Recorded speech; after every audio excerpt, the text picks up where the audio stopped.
People trying to say I'm only enemy. Got a code with my dogs, can get in between. I can give them life, no more energy. Amen. What is up, everybody? How's everybody doing? We got NFL football to talk about again. We didn't finish on the last stream. We kind of finished prepping everything. Who's the new coaches, new trades, new signings. Went over some of the quarterback props, but we got a lot more to go over. We got to talk about more player props, running backs, wide receivers, tight ends, you name it. We're going to talk about each division, potentially who wins each division. We'll get into all that based on the odds and the playoff picture. So obviously you can also bet on who's going to make the playoffs and who won't. So let me get this out to the Discord, and then we will be rocking. JJ, how you been, brother? Been good, Nice little weekend. Vibe out a little bit. Been, back to business as Monday per usual. WNBA All-Star break for you? Yep. All right. Well, let's talk football.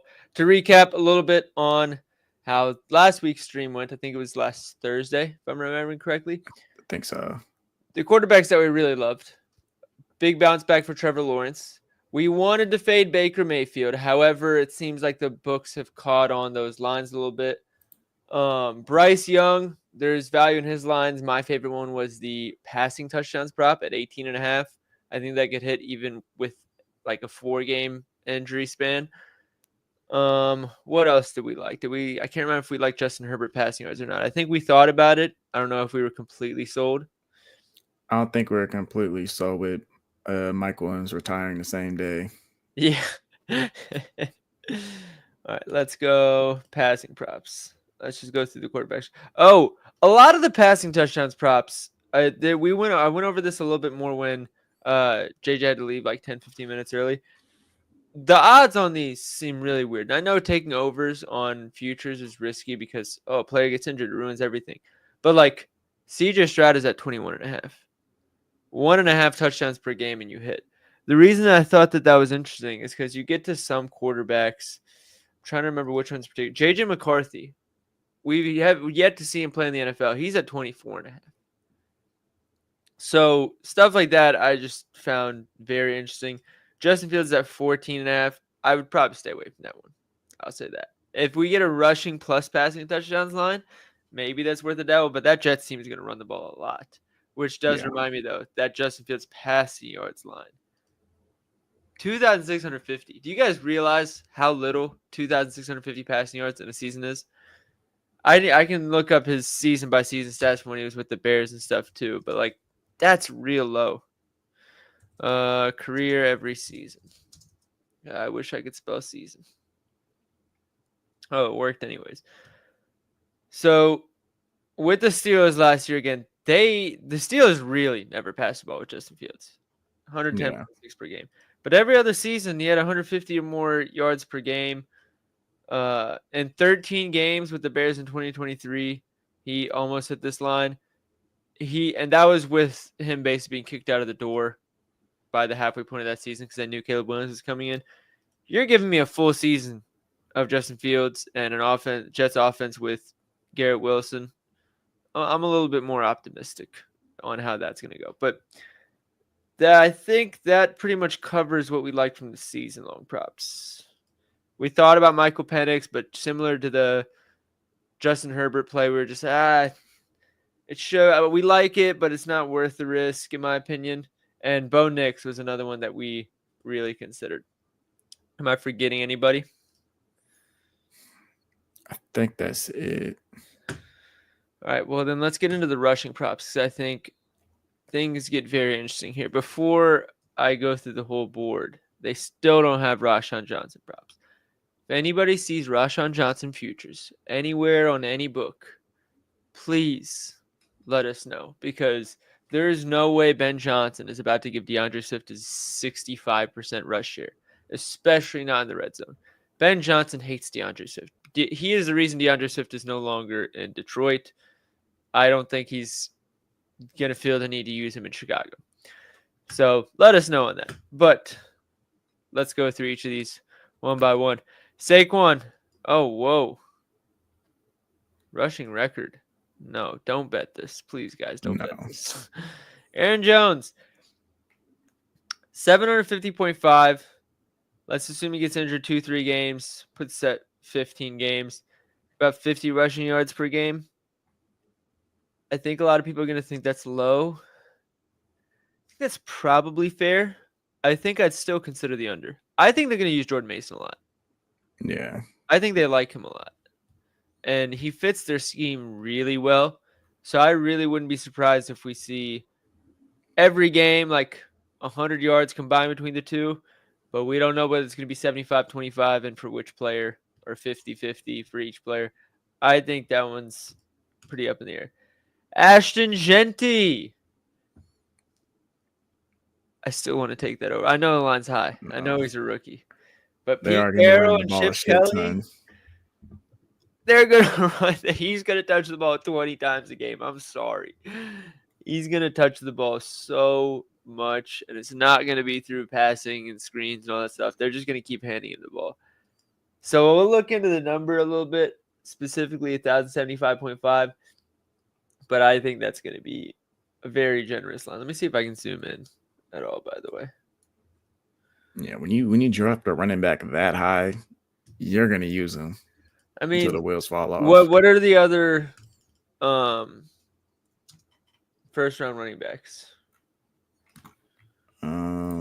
Probably have to look that up. Yeah, I'm going to look it up right now. Google running backs drafted in the first round. Excuse me. I just want to get the list so we can look into all of them. All right, so was Bijan really the last one? There wasn't any last year?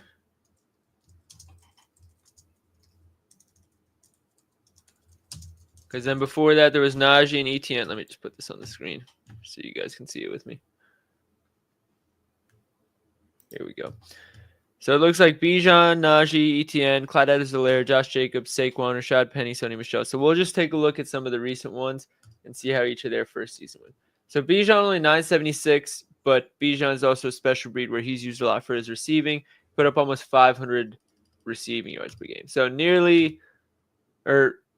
almost 1,400 total yards. I'm not expecting that much passing word for Jeanty. So I think that's still fair. Who else we got? Najee Harris. Najee Harris, 1,200. Travis Etienne got injured that season. So whatever his second season is, 1,125. Still would have hit that line. Clyde Edwards-Helaire, that's going to be a fun one.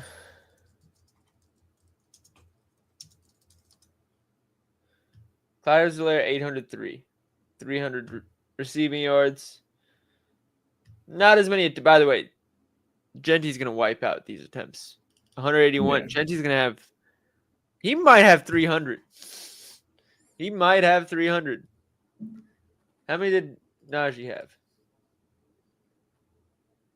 Bijan had 214. Najee had 307. I think we're going to see that type of workload for him. Speaking of, by the way, Rashad Penny.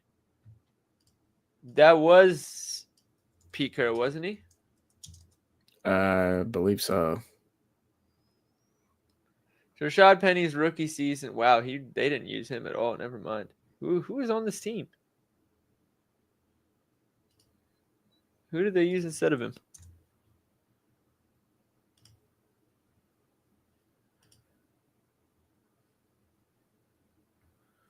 Oh, is that Chris Carson year? Chris Carson, yeah.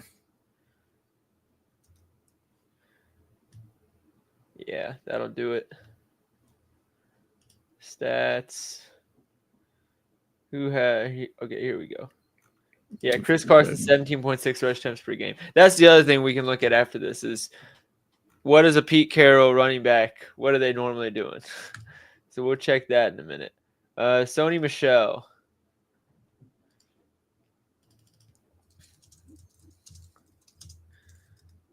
If we wanted to, we could.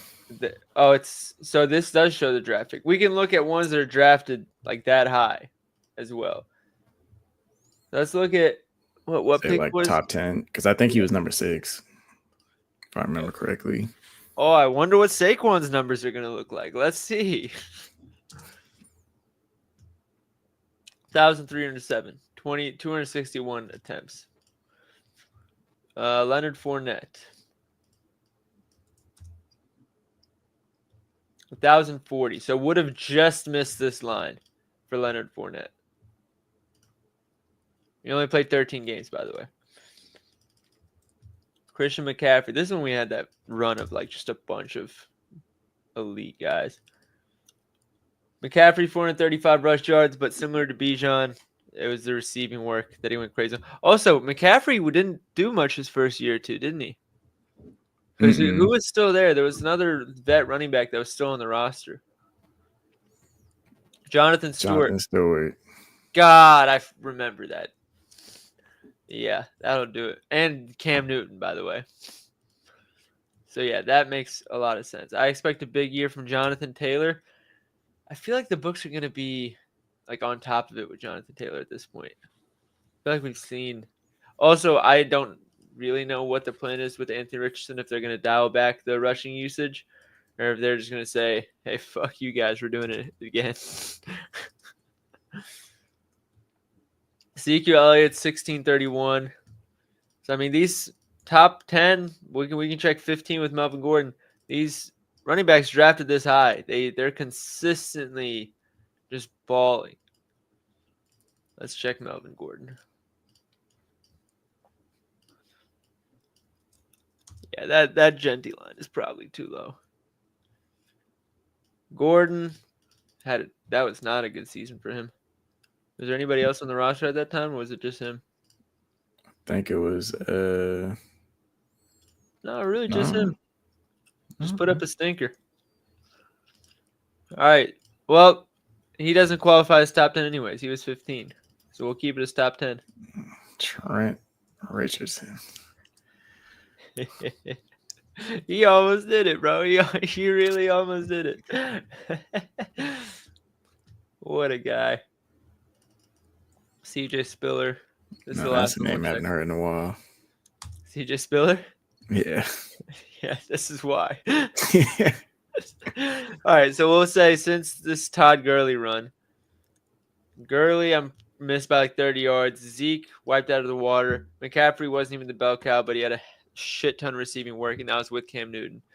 Fournette, I'm pretty sure he hit. We can go back and check. Saquon obviously wiped out of the water. Bijan missed, but had 500 receiving yards. Genty won't be involved in the receiving game as much. Those will all be rushing yards. So that line is too low for Genty, but we'll keep moving. Bijan, 1,200.5. Probably where I'd put it. Yeah. I feel like he's going to get a mix of both rushing and receiving. So yeah, I think that's where it gets tough. Do they have rushing plus receiving? It doesn't look like they do. We'll keep an eye on that. But if they give us a good rushing plus receiving, I think I'd take it. I don't know what his Bijan with Michael Penix law.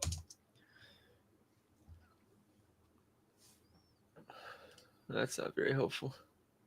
When did Michael Penix become the starter? So, December 22nd on.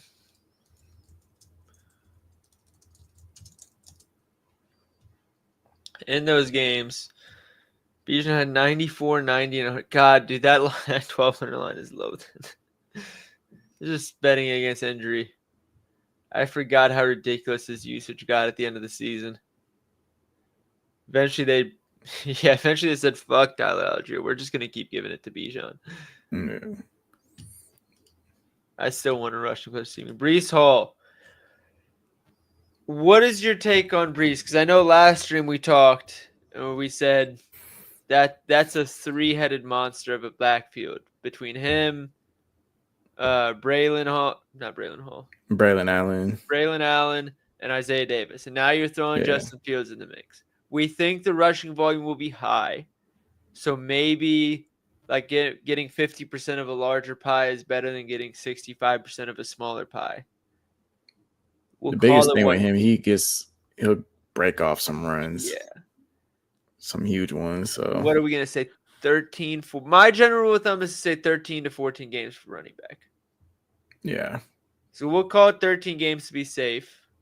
How many yards per game do we need to hit that? 901 divided by 13. We need 69.3 rushing yards per game. Feels right. Yeah. Do we have any coach speak on what they plan to do with that backfield? Let me check. Let me check.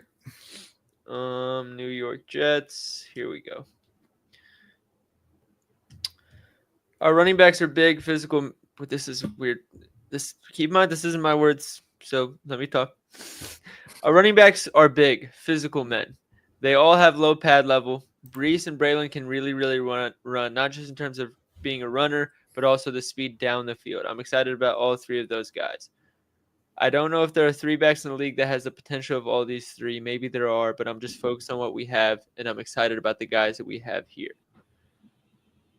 So it doesn't sound like they're favoring any guy over the other, which is the hard part. Yeah.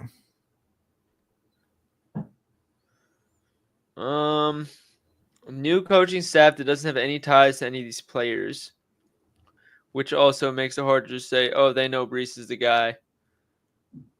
Oh, here's another one from March 31st. It looks like this is Aaron Glenn talking. Brees Hall is in a good place mentally, but I would say that we have three running backs on this team that we're going to utilize as much as possible. They're all big men. They can run. They're violent. They're special. It could be a 1-2-3 punch with the running backs we have. They're all good players. If we can get them all in the field at the same time, then we'll do that. We want to be a violent, tough, physical team. It doesn't sound like they're favoring any of them, which makes it real tough. Yeah. Probably a stay away right now. 725 for Brian Robinson's low, though. Yeah. With how many plays that offense runs, I think they're done handing the ball off to Austin Eckler for good. It's really just how much work are we expecting Jaden Daniels to take?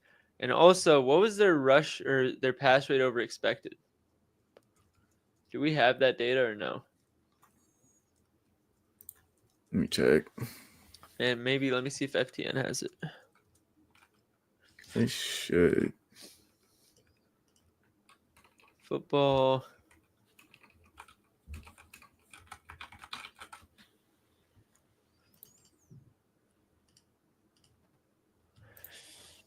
That's really the only thing I can imagine that kills this. If we're saying 14 games, a little bit over 50 yards a game, I think that's reasonable.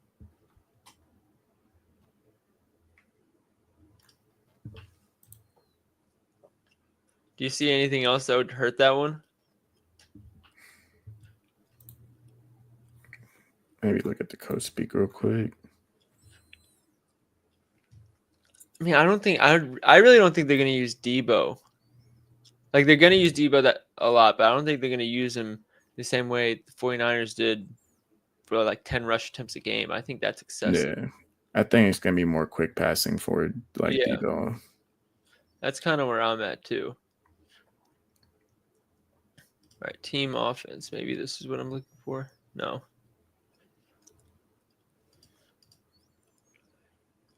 Don't need DVOA.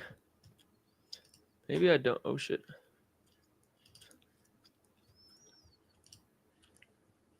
Yeah, I can't find it. But I think that line's low. Bucky Irving. Yo, I think this is a little high. I want to fade the Bucs offense this year. A new coordinator, yeah. New coordinator that's never called plays. We got to give Liam Cohen his flowers for as shitty of a move as he made against the organization. He is a great offensive coordinator. Losing him is going to hurt. Like, let's not act like I love Baker Mayfield. This is one of my favorite redemption stories in the NFL, and he's still going to be good. But it's not like Tom Brady's back there where you're like, offensive coordinator doesn't matter. We got this guy behind the line of scrimmage. We're good. Like, even if Baker Mayfield's playing well, you still need the right coordinator in there.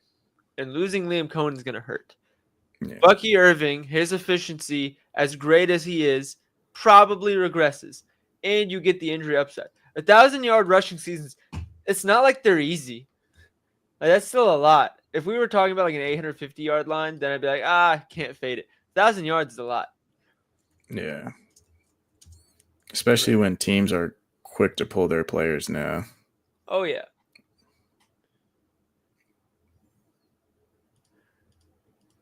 Let's see. I want to see how many running backs had 1,000 rushing yards last season. There were 16 of them. I mean, let's see the attempts per game for the guys that did it. Bucky Irving is the only one who did it with less than 14.5 rush attempts per game. Again, he's good. Do you guys realize how ridiculous this efficiency is? Like, Aaron Jones was ridiculously efficient last year. Oh, yeah. And Aaron Jones beat him out by 16 yards with almost 3 more attempts per game. Like, what are we talking about? Kyron Williams touched the ball like 1,000,000 times last season. Beat him out by 170 yards. James Conner was poster boy for rushing efficiency last season. Had 2.5 more rush attempts per game and didn't even have more rushing attempts than Bucky Irving. This isn't normal. Credit to Bucky Irving. He's a dog. I'm just saying, 1,000 yards is a lot more than you would think. Yeah. And then going into your second season, it's like they're gonna have film on you now, so they're gonna make the right adjustments. Having a new coordinator, probably gonna be off to a slow start as a team in general, as you get used to the new plays and all that, the new call outs. It's gonna, yeah, those first like 4 or 5 games. I think so. So that means their schedule is going to be brutal too. Let's check. I know the Lions are in there. That's not good for them. So let's see. Titans. Let's not act like the Titans Titans were still a bad matchup last year, right? I'm not tripping on that. I'm not remembering 2023. I can check right here. Actually, I have it up on my screen. I felt like their defense was hit or miss, but that's Titans are preseason, right? Oh, you're right. So ignore that. Falcons. By the 7th, yeah. Average matchup, but divisional game, so it'll be tough. Texans, brutal. Jets, that's going to be brutal with Aaron Glenn there. Eagles, brutal. Like, these are not easy matchups. Seahawks, I'll give it to them. 49ers, I'm not the biggest believer in their defense. So, 2 solid matchups for him right there. Lions, if they're healthy, which who knows with them anymore, that's going to be a tough matchup. Saints, that's an easy one. You can have that. Patriots, Mike Vrabel. I doubt that they're going to be one you can push around. Bills, good defense. Rams, so you can probably run on. Cardinals, TBD. I really don't know what's going on over there. Saints, again, you got it. But we got divisional games here. Panthers. I can't remember if the Panthers cleaned it up later in the season or if I'm thinking of another team. Let's see. Weeks. Let me check week 10 on. Last year, week 11 on. Yards per carry. Got to wait for it to load. Defensively, the Jets were second in yards per carry. Giants third. Houston 5th. Philly 10th. Buffalo 11th. Seattle was actually 12th. New England was 15th. So that's 1, 2, 3, 4, 5, 6. Carolina was an easy matchup. The Rams were an easy matchup. Arizona was an easy matchup. Tennessee was an easy matchup. So it's pretty split. We'll come back to it.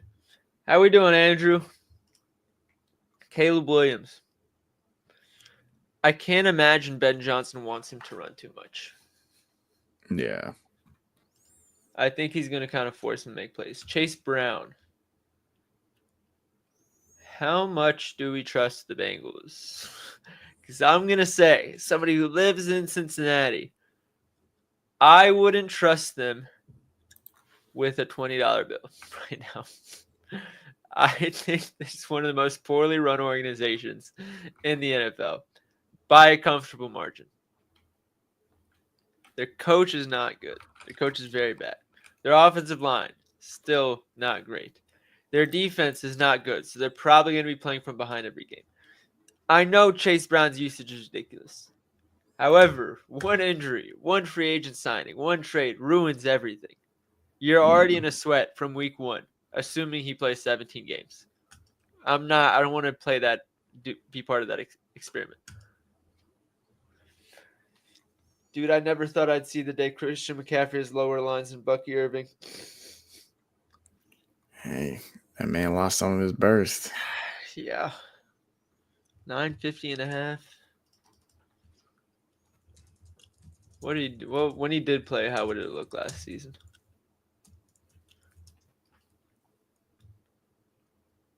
Seven, 11, 19, and 13 attempts. That 7 was the one he got injured in. Efficiency wasn't really there.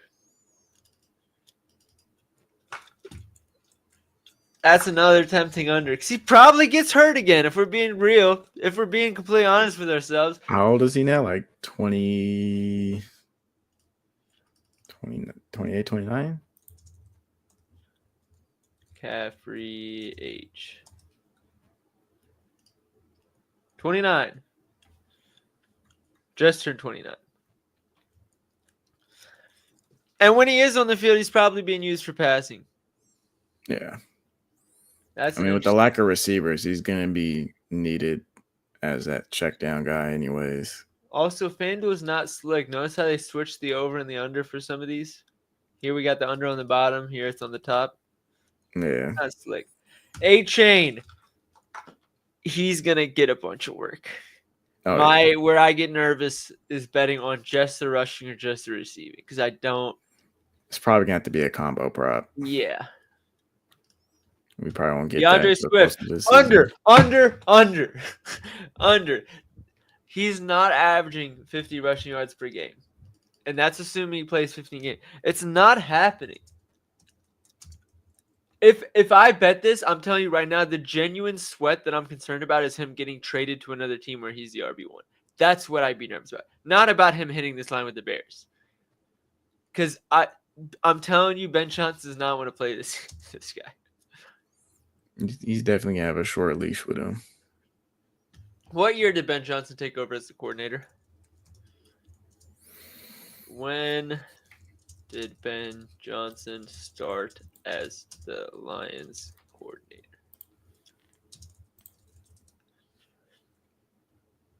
In February of 2022. So look at the 2022 season. Swift had 100 rush attempts. 100. 99, sorry. Even with 5.5 yards per carry, where they could not have made the touches any more efficient for him, with a great offensive line, great scheme, spread out offense. And Ben Johnson's lone year with the Lions and DeAndre Swift being there. 542 yards for 99 attempts. And by the way, I think if it was up to Ben Johnson, that number would have been like 60.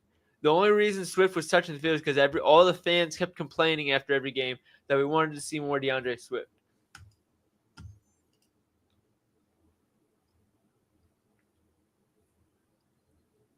Jamal Williams, look at that rush share. Look at that rush share. 7.1 attempts a game to 15.4. I'm telling you, they did not want to use DeAndre Swift that season. No. Under. Derrick Henry. These old dudes got to get injured eventually, dude. They all stayed healthy last season. I'm not buying it. I'm not. We keep saying that about Derrick Henry every year for like the last couple of years. But And it's just, he keeps defying. Well, you're looking at 1,300 yards. You're like, dude, he hits that. That's not even 100 yards a game. But yeah, how good do we expect this team to be? The Like they're Ravens? Oh, I think the yes, Ravens. In my mind, I genuinely think they're a top 3 team in the NFL next season. yeah, and I'm kind Like of right as a there with Lions you. fan, I genuinely think they're going to be better than the Lions. And it's like I think it was like when they're winning games or leading, he's touching the ball every single time.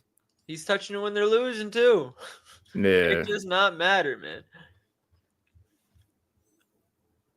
All right, Jahmyr Gibbs. Don't want to play the Jahmyr Gibbs David Montgomery game. James Conner.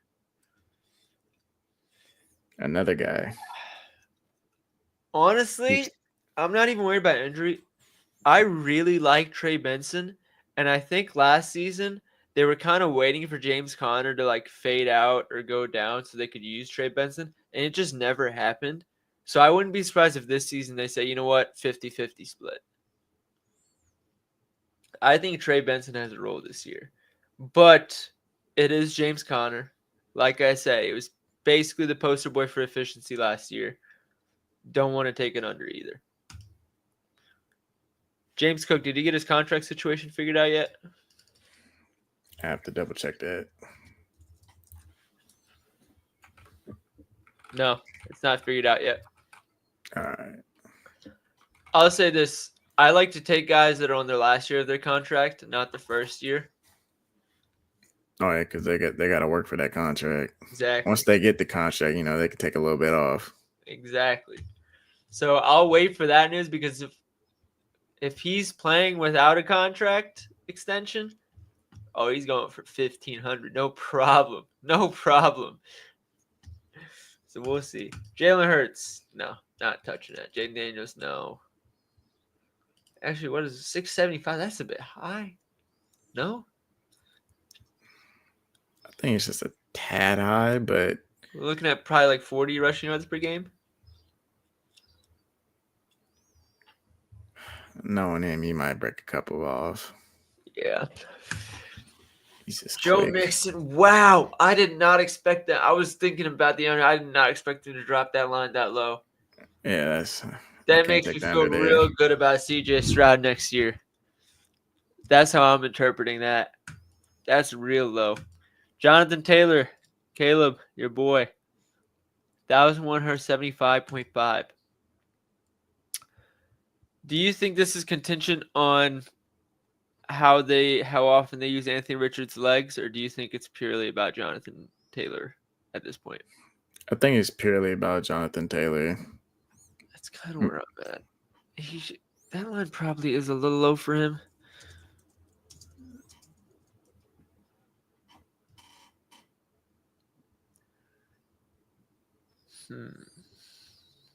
Look at games with the AR.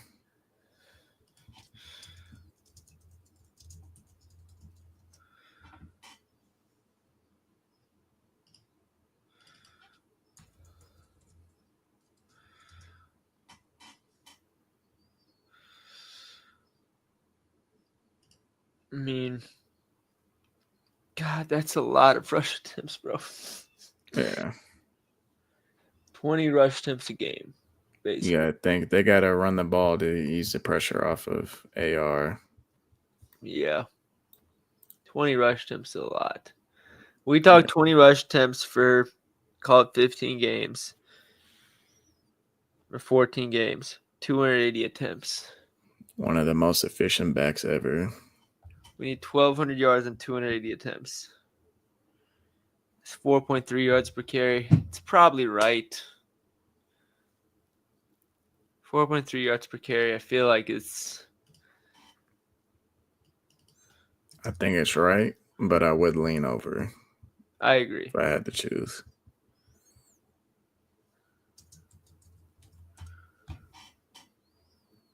$4.7 per game or per carry average with Anthony Richardson. Yeah.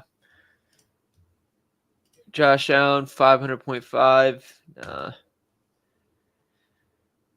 Josh Jacobs after he called out the entire receiving core for the Packers. Do you see that? I did. I understand what he's doing. Very, very puzzling choice. For those who don't know, he basically, after this, not too long after the season ended, like maybe a couple weeks, He went out to the media unprompted and was like, yeah, I think we need to add a true wide receiver one to this offense.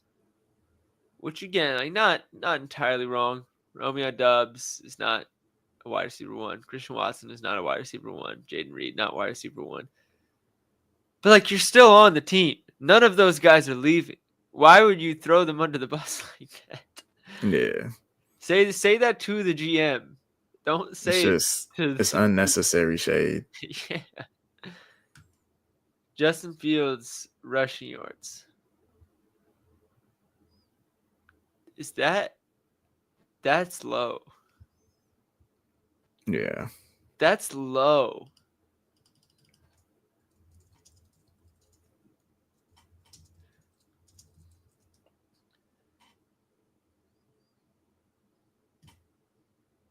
Rushing yards per game, 35, 76, 51.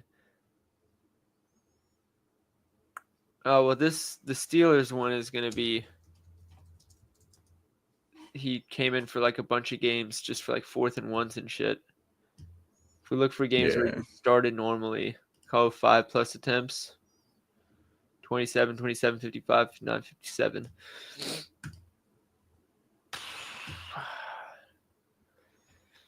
Are we going under the impression that he's playing all 17? Let's start there. Who else is on the roster? Let's see. It's a good question. Jets depth chart. I don't think they have a legit backup behind them, or like somebody who could potentially take a spot. Yeah.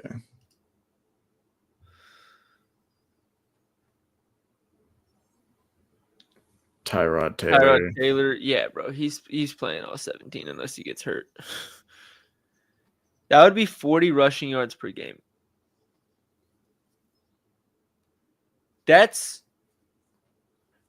bro, I'm telling you, Aaron Glenn's gonna have him running 10 attempts a game. Yeah, they're just gonna be running in general. So I think any pass play, it's gonna be with the option for him to scramble and go. I think this is a laterable prop because if we're right about this, it's not going to be 651. It's going to be like 900, 1,000. Like let's do this. How many rush attempts do you think he gets a game? How many was he getting in Pittsburgh? In the games, the first few, he had 14, 8, 6, 10, 6, 11, and then what's his face took over? Russell Wilson. Yeah. Yeah, I think like 8 to 10 maybe, at least.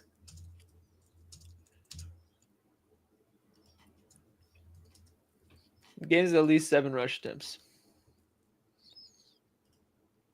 In his career, there have been 35 of them.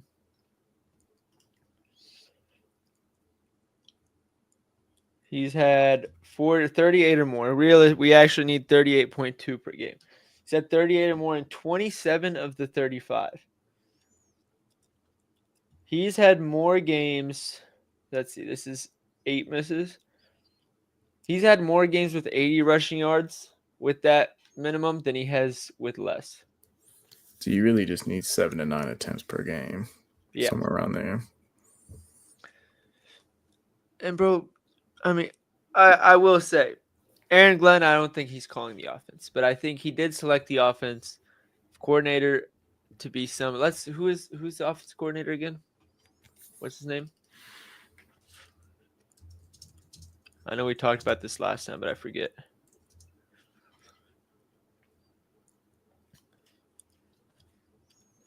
He was the passing game coordinator for the Lions under Coach England. So it's going to be spread out. There's going to be a lot of space.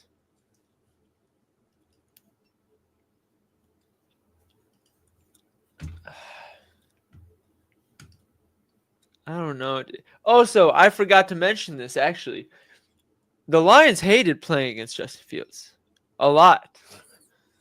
Yeah, rushing quarterbacks in general were torching the Lions. Aaron Glenn walked through the door and said, "We're not drafting a quarterback. Go sign fucking Justin Fields." Oh, he's gonna get so many touches. Oh my god! If we can ladder this to 1,000 rushing yards, I'm absolutely doing it. I might even do more. Because what the fuck? Yeah, McCarthy's lines in general are kind of insane.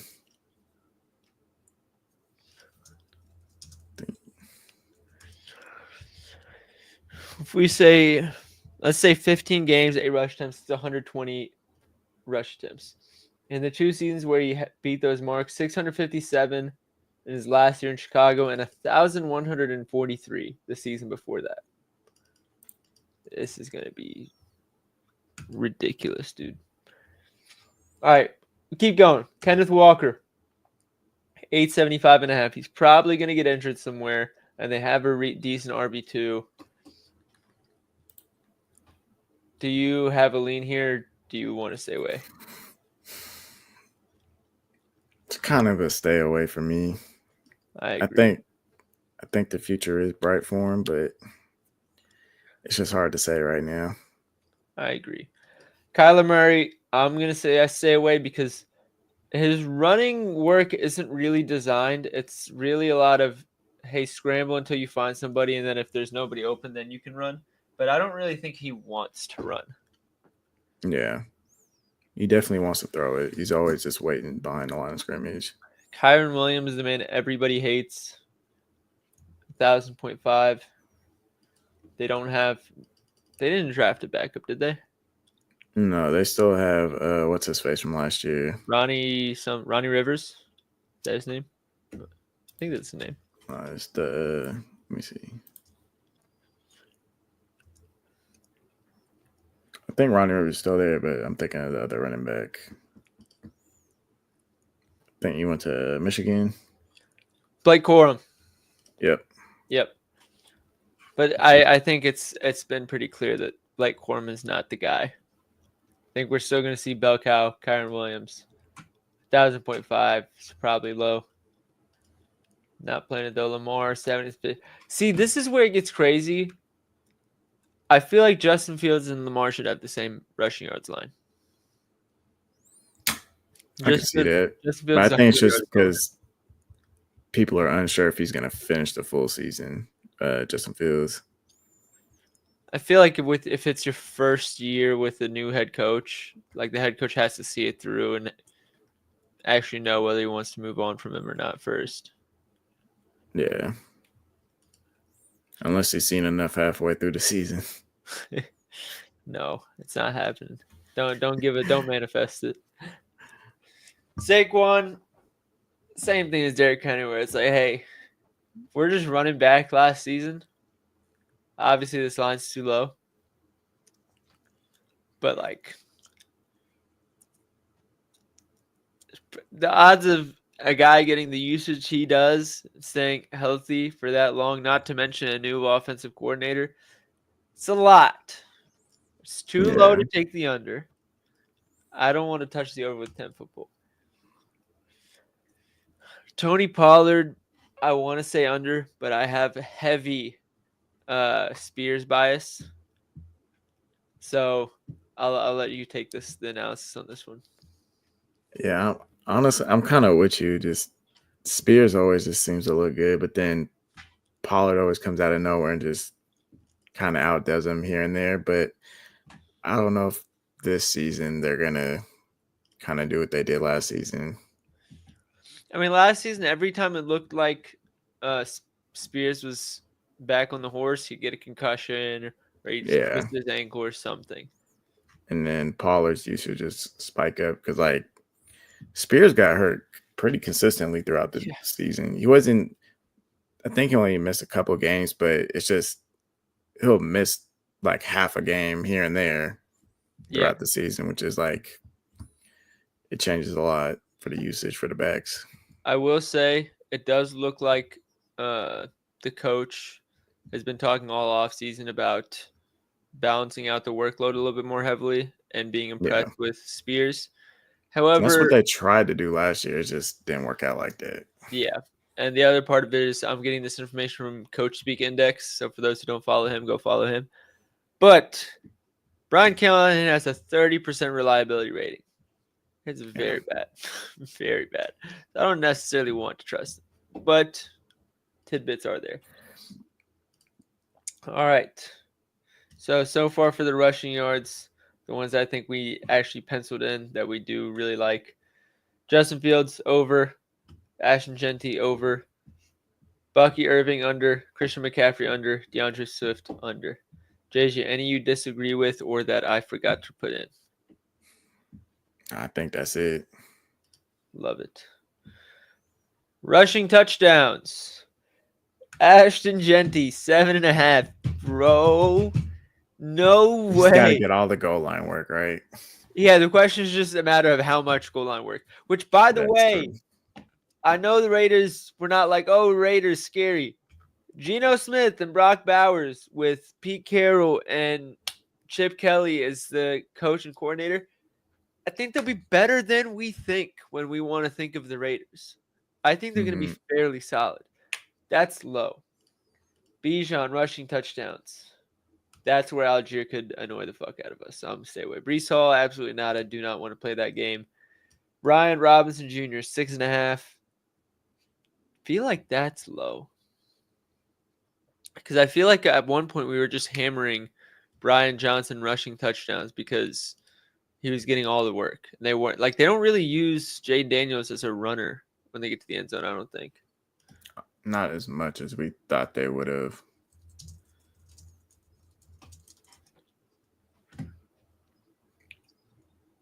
Yeah, he had 1, 2, 3, 4, 6 on the season. I don't know. I know Brian Robinson missed a few games. So I don't know how many of these were with Brian Robinson, too. That's the other thing. Can I see rushing share on here? I don't know if I can.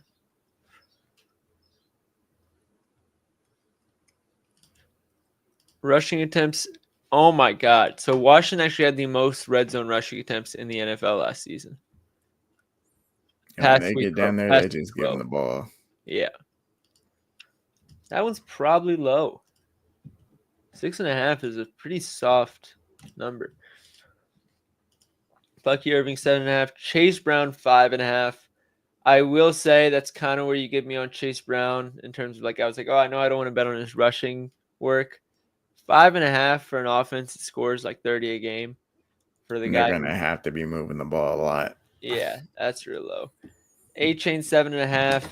Yeah, just a matter of you don't know if it's going to be rushing or receiving. Yep.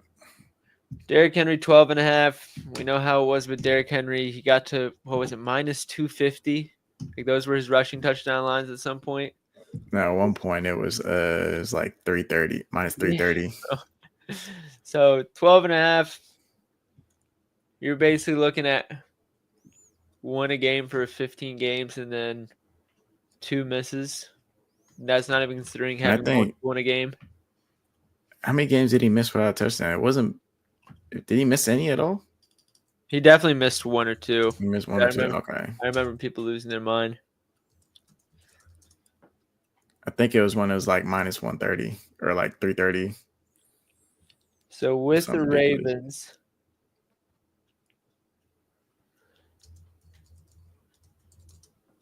just to make this easier, well, it's just 4.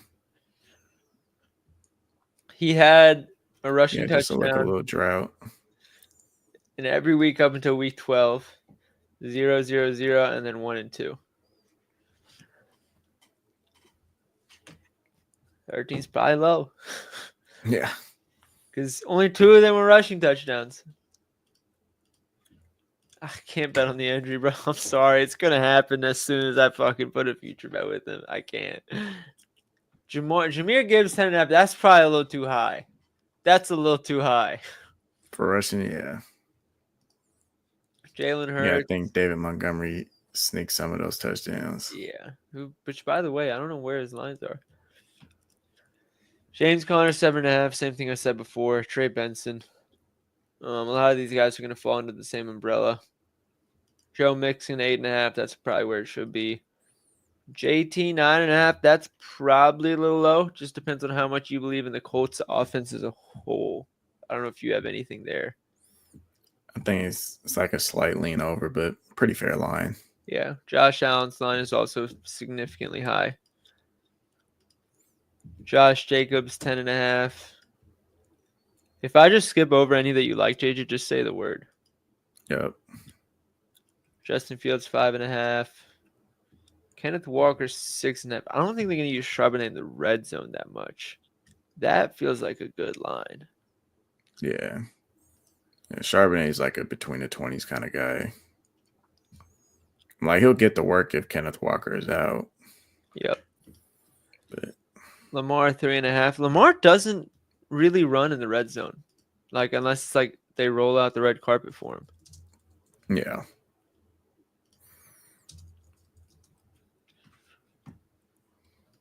Like he had 4 all of last season,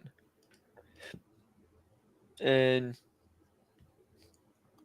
2 of them came in the first 4 games. So in the last 14 weeks, he only had 2. That plus 1 3.5. I thought it was 4.5. Never mind. Saquon's at 10.5. Like, bro, Saquon and Josh Allen have the same line. That's crazy. Yeah. Actually, I will say, if Saquon does stay healthy, like, bro, he should have had probably like 10, 12 more touchdowns last season. How many times did he go down to the 1 and Jalen Hurts snuck it in? I feel like it A happens every lot. year with Jalen Hurts playing. Yeah.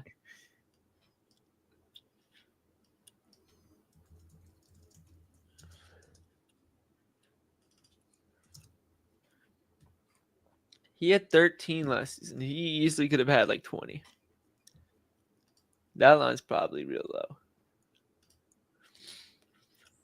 All right. They have a stage of elimination thing. That's okay. Never mind. I thought that was like eliminated from the playoffs by week 11 type of thing. All right. Anything else on the rushing side? Nah, that's it. All right. Let's parlay all of this.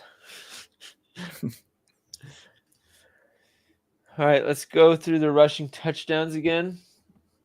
Kenneth Walker, Brian Robinson Jr. both over 6.5. Genty over 7.5.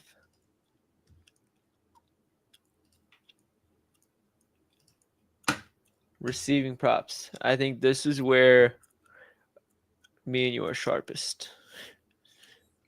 Yeah. I think I'd like to think we are a little bit more educated about wide receivers than most. Yeah, I think that's These are what the we props do. we look at the most. Yeah. What's Brian Thomas? 1150. They're on top of it. Brock Bowers, 1,025. How many did he have last season?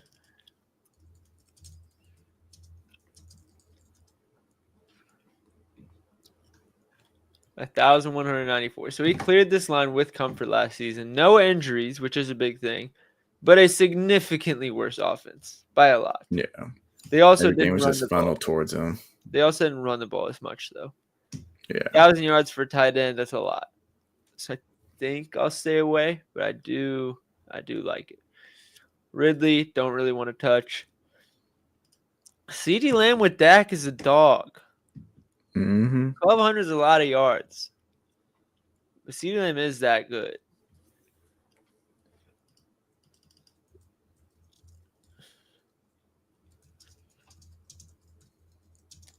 I guess the other question is how much does George Pickens change things? Because I don't think it's a lot. I don't think it's going to change much. I mean, he's just going to stretch the field, I feel like, mainly. Removing the game where I'm pretty sure Dak got hurt, we have 150, 89, 62, 98, 67, 90, 61. So we'll call it what? 75 yards per game? Yeah, it's probably a fair line then. Cooper Kupp 675.5. I was hoping they were going to put like an 800 to take the under on. That's fair. Cortland Sutton 900.5. He's always one of those weird receivers. Like, I was about to say we like Bo Nix. It's wide receiver 1. 2 + 2 = 4. We should like the over. I'm not feeling that confident about the over. Maybe I don't like Bo Nix as much as I thought I did. I don't know. We're talking 50 to 60 yards a game. Andrew saying Bo Nix is airing out to Sutton. I mean, he really does have a lot of plays where he just fucking go get him, Cortland. Go get us. Go save me. It's 20-yard, 30-yard chunks. You're expecting 3 to 4 grabs a game. And that's where I know you remember that ladder week. Oh, I remember. We talked about it on the last stream. Bo Nix clearly likes Cortland Sutton, but Cortland Sutton was not what's his face? The coach. Sean Payton. Sean Payton. He wasn't Sean Payton's guy. Sean Payton came in and Sutton was already there. So I don't know how much Sean Payton is really riding to use Cortland Sutton. I don't know And if now it he was, brings in Evan Ingram. Yeah. I don't know if it was, oh, we have nobody else, let's use Cortland Sutton, or if it really was, I love Cortland, let's get him the ball as much as possible. They drafted a running back. They brought in J.K. Dobbins. Troy Franklin was starting to become a thing last year. Marvin Mims is being used a lot more. Think I'm going to stay off. Yeah, I think it's just you'd rather target Bo Nix. I think it's going to be spread out. Exactly. However, Debo, that's a nice line. Yeah. I don't think Terry McLaurin's going to I think they're going to get that deal done before the season. But if Terry McLaurin holds out for even 1 or 2 games, this line is a heavy discount.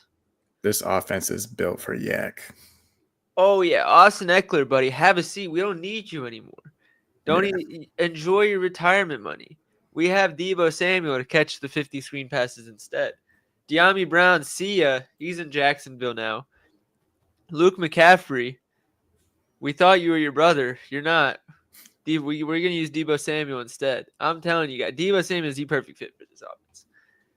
This is a very low number. It's just a matter of how long is his hamstring going to last before he gives out. That's the question. Devontae Smith, 850. I think that's fair. How are we doing, Bungalow? DK wide receiver 1 for Aaron Rodgers.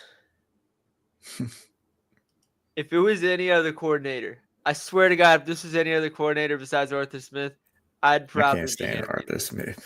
With Arthur Smith, no chance in hell. No, I'm gonna be so if I make a DK Metcalf bet and I'm watching the Steelers every week, I'm actually gonna pull my hair out. I did not intentionally skip over DJ Moore. I don't dislike DJ Moore's lines. I like Rome Odunze's lines a lot better. It's a doomsday season. And I'm not playing both. I will say what you could do, which I actually don't hate this idea. I don't know if FanDuel would let you do this. If you parlay Caleb Williams 4,000 yards, Odunze 1,000 yards, and DJ Moore 1,000 yards, I think that would be interesting. Drake London 1,050.5 yards. Bad line. Am I tripping? Yeah. I know. He's going to be a target hog. Yeah, bro. No, that's way too low. I will say this too. For a lot of the receiving yards props, we're putting them here just so we have them. For receiving yards, you're more likely I'm not playing Debo 675.5. I'm taking the plus money at 750. If you're right about a receiver, you're really right. It's very rare that you hit a season-long line by 50 yards. Yeah. I went too far. What happened? All right. Garrett Wilson, not touching with a 10-foot pole. I might even take the under on this. Garrett Wilson's a dog. They're not throwing the ball, bro. They're not. It's not happening. If I'm Justin Fields and they call anything other than a rushing play, I'm running an audible as soon as they get the line of scrimmage. We're running the ball every single play. At least he got paid. Yeah. George Kittle 900. That's oh well, they don't have anybody there. Yeah, Fucking everybody's injured or gone. or in a contract dispute. So man, they might not. Kyle Juszczyk's about to come out here and average 50 yards a game. George Pickens. Whoa! That's way higher than I thought it was going to be. I guess I think he's catching a lot of deep balls. Speaking of, did you see what First Take did? Uh-uh. Somebody jokingly posted a video of a deep ball that Dak threw to Brandon Cooks in 2023 in training camp and said, Dak to George Pickens connection already like on all cylinders. 100% a joke. Bro, First Take put it on. Like put that tweet and video up on their screen and had to apologize for it an hour later because it wasn't George Pickens. How does that happen, bro? Because nobody fact checks anything these days. It's pathetic. You'd think in a company where it's all about sports, one person would look and be like, yeah, that guy's 100 pounds lighter than George Pickens. Maybe we should check if that's actually George Pickens. But ESPN is notorious for getting caught slipping for things like this. It's so bad. All right. God, that's high. Do I have the balls to take that under? If CeeDee gets hurt, I'm fucked. That's scary. Yeah. George Pickens isn't really getting hurt so far. But that turf in Dallas, Dak gets hurt. There are outs. Yeah. Oh, that's a high line. Did he even hit that last season? I think he was close. I mean, I know he was wide receiver 2 to Deontay Johnson, but still. Oh, Deontay Johnson. Bro, he didn't even hit this line last season. I know he 14 games, but still. Actually, new head coach, basically. Whenever a head coach brings somebody in, they usually have a plan for him. Like a new head coach, I mean. Like, they just got Schottenheimer. They just brought in Pickens shortly after. God, I really want to take that under, but I think I'm going to stay off. Jacoby, do we have any interest in Jacoby Myers? Any at all? I really don't. Jamar Chase, 1,325.5 receiving yards. You're betting against injury, in my opinion. That's all it is. Yeah. If he doesn't get injured, it's green. If he does get injured, it's red. I think it's that simple. Jameson Williams. It's a high line I thought they would put. It is a little high. Have they said anything about him in training camp so far? Check.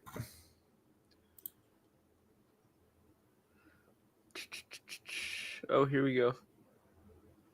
We've tweaked a few things here and there on offense about what the new offensive coordinator really wants, how he sees it, and how he wants things run, how he wants to isolate certain players. A lot of the focal point has been Jameson Williams, Jahmyr Gibbs, and Sam Laporta, among others. I thought we really honed in on their versatility and all the things they can do. How many times and how many different ways can we isolate one of these guys? I think that's what it comes down to. Gibbs and Jameson Williams, are the two guys that have really stood out so far. There's no way I could fade that now. Yeah.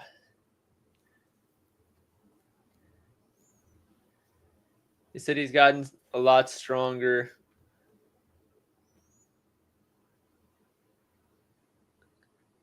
Go routes and crossers.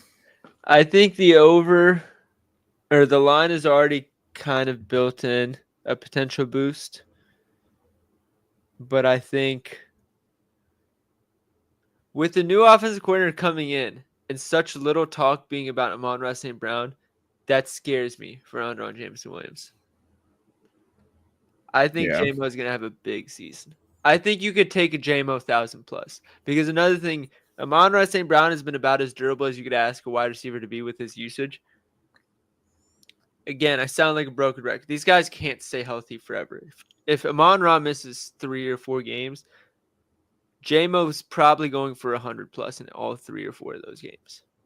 Yeah. If you're gonna take this, just take the 1,000 yards. Yeah. I think we're in agreement there. But I'll put it in just so we have it, so we can come back to it at the end. Jalen, what are we doing with Jalen Waddle and Tyreek Hill? That whole dynamic. I've seen that talked about so much. Part of me wants to be like, Tyreek Hill's Tyreek Hill. If you have him, you have to use him. Other part of me is like, all right, I think Tyreek Hill, I think he has 1 or 2 more, basically until whenever his contract's done, and then he's just going to be done with the NFL. He's made enough money. It doesn't really seem like he wants to play forever. So if you're not the Marlins, MLB, if you are the Dolphins and you know this, are you transitioning to more Jalen Waddle usage? Knowing Jonnu Smith is not there anymore. We don't know what they're going to do with Darren Waller yet. But Jonnu Smith did take a lot of the workload. And Tua was in and out, as he always is. I definitely think you see a Waddle boost here with Jonnu leaving. Because I don't really have high expectations for Darren Waller. I mean, having a whole year off makes a huge difference. If Darren Waller catches 40 passes, I'll eat his shoe. But I will say, I think this is another one. You're taking 1,000 or 1,250. I'm not really taking 925. Yeah. I'll pencil it in. I thought this was going to be like 1,100. Why is JSN less than 1,000 yards? JSN might genuinely be top 5 in receiving production this season. The number one option being less than 1,000 is interesting. Who was the offensive coordinator that we talked about last? Yeah, I know. Is it Kubiak? Is it the younger brother? No, it's Clint Kubiak. Oh, it's Clint. Okay. Yeah, Clint Kubiak. Oh, dude, JSN's going for like 1,000,000 fucking yards. Yeah, everything across the middle, he's getting fed. He's gonna go crazy. I'm flattering him for sure. I might go up to like 1,250 with JSN. Yeah. I might go to 1,500. Oh, hold on. This is what I heard Olave and all those problems with that Saints team. Chris Olave at least 8 targets last year. 2 games, 87, 170 yards. What years was Kubiak with the Vikings? I think it was the year before last year. After that, I can't remember. And so it was just in 2021, and then he took a hiatus and went to the Saints in 2024. I'll say this as well. Let's go to Rashid Shaheed.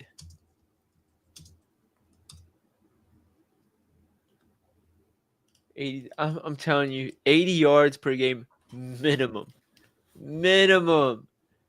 He's gonna get fed so heavily this season. If I'm stamping, well, no, I guess I can't because he's so popular. I was gonna say if I'm stamping my flag on anybody this season, it is Jackson Smith-Njigba. I think he's gonna go fucking insane. He has to. 2021 Vikings wide receivers. That was Justin Jefferson's rookie season. Nah, bro, this is fucked. No, bro. He went for 1,600 yards in that season. That wasn't even like the Justin Jefferson yet either. That was just very good Justin Jefferson that people love. This is the type of season we're going to see from JSN. I wholeheartedly believe that. 95 yards per game, bro. He's going to go crazy. This is probably, obviously assuming no entry, but assuming no entry, this is my favorite prop that we've gone over between this live stream and last live stream. Jerry Jeudy, get the fuck out of here. Justin Jefferson, same deal as Jamar Chase. If he's healthy, he's soaring. If he's not, he goes under. It's really just that simple. Once you get to lines that are like get this high, it's just about health. Because we know Jamar Chase and Justin Jefferson. Like, are they going to average 40 or 65 yards per game? No. They're averaging 75 to 90 yards per game. They're getting their targets every game. The scheme is going to be around them every game. The volume, me, you, everybody watching, the people sitting in lines, we all know what the volume per game is going to look like. It's just a matter of how many games they're going to be healthy. We can't know that unless somebody with a magic ball rubs the ball and says, hey, he's going to get injured week 8 and miss 5 weeks. Nobody fucking knows. So when you get to lines this high, that's just the nature of those props. Khalil Shakir, 775.5. I think that's fair. Yeah. Not a lot, not crazy A-dot, not a lot of yards after the catch. They're going to spread the ball around. Yeah. Ladd McConkey.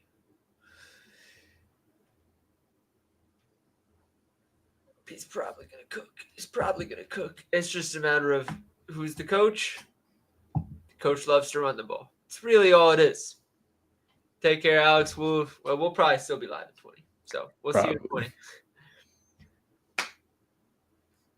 Are we worried about the rushing volume in this offense? Because I'm not going to lie, I'm a little bit worried. But we also did say I like Justin Herbert passing yards last game, so. Yeah. I think maybe just a tad just knowing who the coaches are, but I mean, they don't really have anyone else to throw to. Well, you don't like a little Quentin Johnson 5-yard slant route 10 times a game? No, I do not. Oh. They might bring in Keenan Allen. I think I saw that. That was the first idea I had when Mike Williams retired.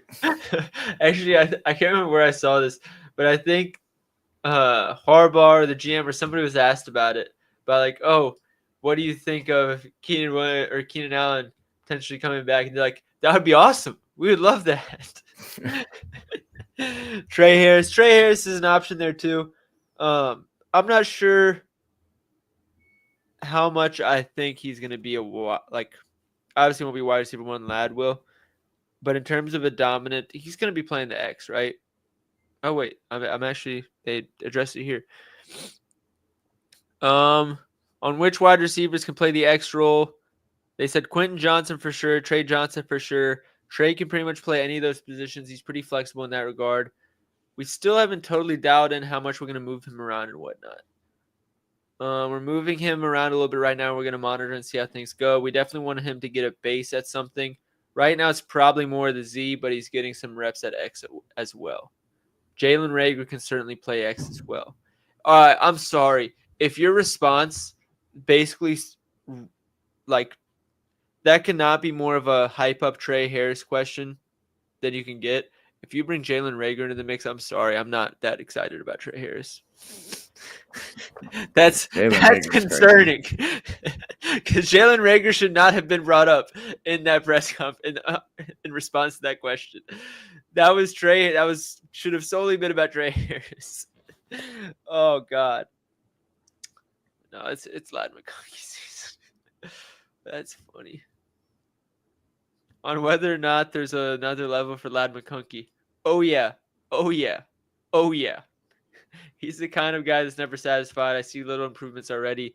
Just granular detail things that mean a lot in a game of inches. He's going to do nothing but get better. They drafted Amarian Hampton. They brought in Najee Harris.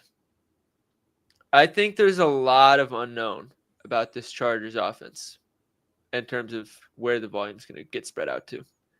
Yeah. I think it'll be exciting for props once the season starts. But I think everybody knows, including the books, that McConkey is a wide receiver 1. I think from there, we just need to figure out whether wide receiver 1 means 10 targets a game or 7 to 8. Because over the course of a 17-game season, that difference adds up a lot. So that's my take on Ladd McConkey. Other popular second-year receiver, Marvin Harrison Jr. They keep saying they're going to use him, and then they just don't. They're not using him correctly is my biggest problem. I don't know if they're actually going to adjust it. They treat him like he's Darius Slayton, bro. He's Yeah. Marvin Harrison Jr. And I say this as somebody who's very much believes that, like, as a prospect coming into the NFL, he was in that Justin Jefferson and Jamar Chase tier. As far as his ability, he's probably still in that mold. And I hold Marvin Harrison to a very high regard. But they have not given us any reason to think that they're going to use him any differently than they did last season. It's the same offensive coordinator, same quarterback. So if they're just going to be running that back, I'm out on Marvin Harrison this next season. I need to see a change or any reason to believe that there will be a change before I back Marvin Harrison. Marvin Harrison, the player, has my full confidence. Martin Harrison, the Arizona Cardinals wide receiver, does not. If this line was a little higher, I would take the under. That's how concerned I am for the way that they're using him. And I hope it changes. Because if they come out and they expand his route tree week 1, and there are live lines available for full season lines, I will be the first one to play that line. But until then, I'm out. I'm not doing it. Everybody wants to say, oh, Marvin Harrison, we know he's good. He's bound to have a second season jump. It's not up to him, unfortunately. I wish it was. It's not. He needs a role change for him to succeed here. Offensive coordinator. Most recent quote about Marvin Harrison. Absolutely, we'll still use him as a downfield stretcher. If you look at his skill set, there's not a lot of things I'm going to tell you he can't do. Stretch the field, play underneath, play in the slot, move around the formation, play outside. I think that's what makes him so dynamic. That's the problem. They didn't move him around the field at all. Not even a little bit. He stayed on one side of the field for like most of the season. Oh, in regards to Kyler Murray rush attempts, since we were talking about that earlier, Jonathan Gannon was asked about it, and it didn't sound like there would be any more emphasis on design runs for Murray this year. So there is that.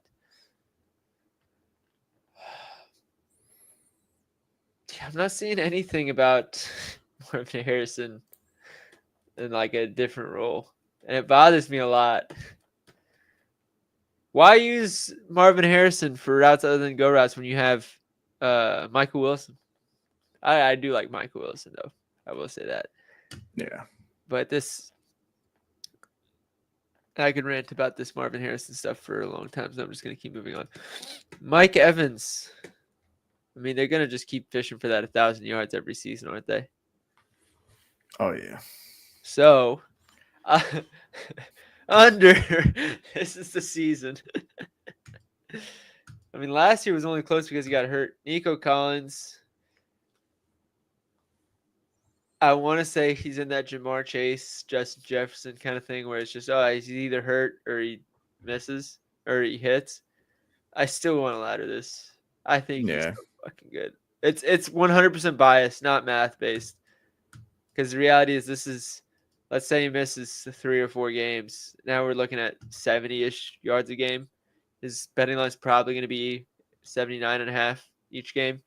So, I don't know. Now Christian Kirk's in the mix too. Yeah, I can't. Puka Nacua. Is this not high? People are putting Puka in crazy conversations. Like both in real life and fantasy football wise. I think 12.25 is a tad high. Like that's 25 yards less than Justin Jefferson. Yeah. With an offense that's probably going to be worse. And that's the perspective I'm looking at and why I'm thinking it's a little high.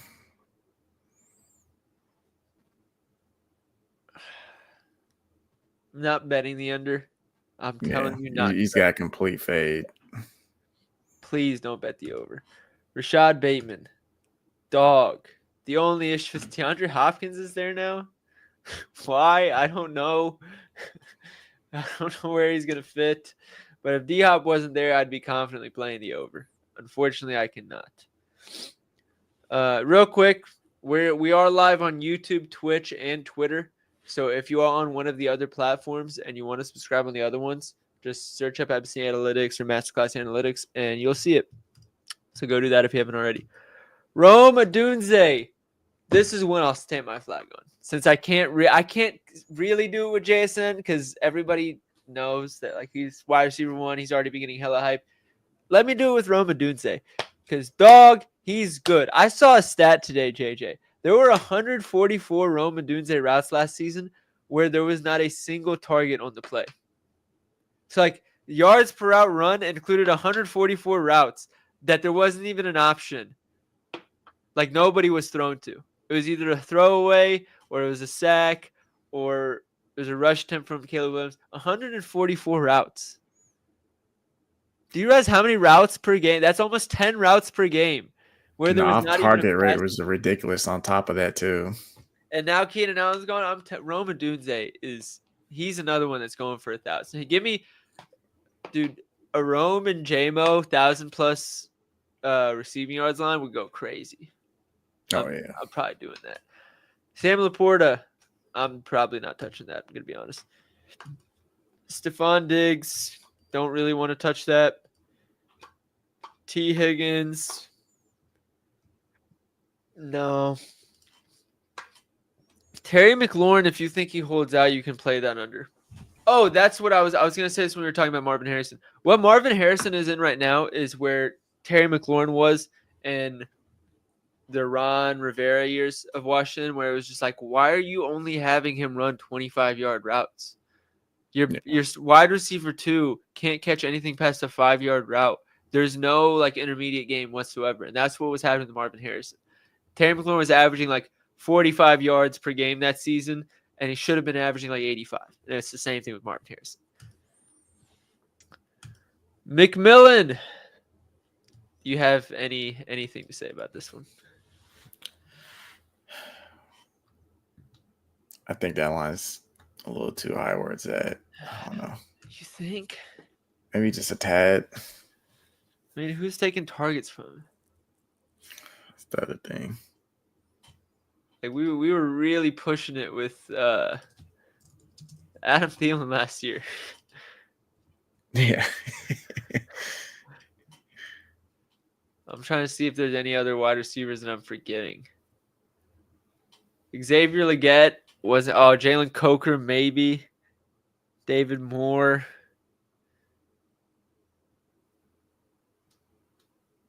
Oh, I thought that said Travis Etienne, not Trevor Etienne. I was like, did I miss a trade?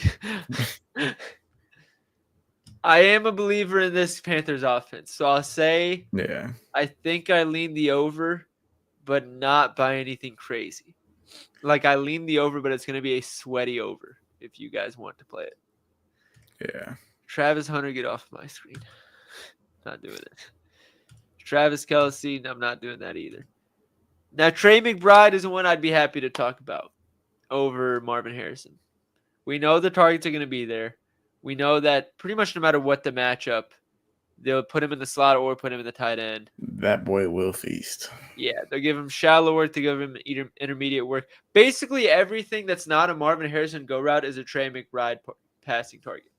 So the real concern with Trey McBride is if they finally expand Marvin Harrison and his usage, then that's going to hurt McBride's usage. That's about it. Otherwise, McBride's going to cook. We already talked about the whole Tyreek Hill, Jalen Waddle dynamic a little bit. Xavier Worthy at 900.5. I guess I know the Rashee Rice stuff came out. Does that mean he's playing? Is that they weren't that clear? No, I guess there'll be the suspension coming from the NFL. I guess that's what it'll be. That'll be what, 6 games? Yeah, I'd say 4 to 6. The Chiefs are still going to spread the ball out. They brought in what's his face? Juju again. Am I forgetting anybody else? Come on. Travis Kelce's still there, despite us joking about him. Where are the Chiefs? Here we are. Hollywood Brown. Oh, Hollywood Brown's the reason that I don't want to play this.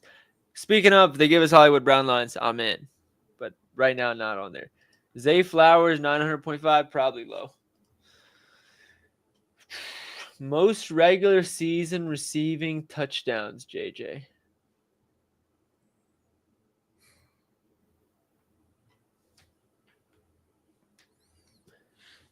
I'm not Do a you know touchdowns how guy. much this I'm not T. sure. Higgins plus 2,200 would smack if Jamar Chase goes down for like 5 games? This would be fucking green. Brian Thomas, no. As much as Neighbors, they're gonna no. be behind, yeah. I don't know why Drake London is behind Neighbors and Marvin Harrison Jr., by the way. That's crazy. Mark Andrews is ahead of Puka Nakua. People are talking about Puka Nakua and the Justin Jefferson and Jamar Chase. Dude, get the fuck out of my face. Sorry, that was aggressive, guys.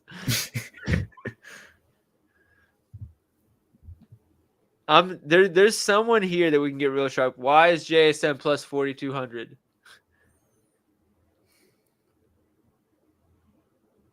I guess Kenneth Walker is just gonna snipe a bunch of red zone still.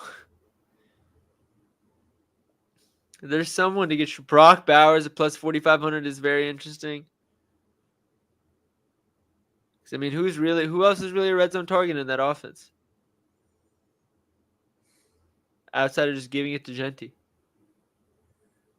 And that was gonna be my answer. So, And when you're looking at odds that are like this long, you're either looking for guys that are number one options in an offense that you expect to be better than everybody else does, or where you're basically saying, I'm banking on this guy getting injured, and if his teammate gets injured, this is going to be beautiful value.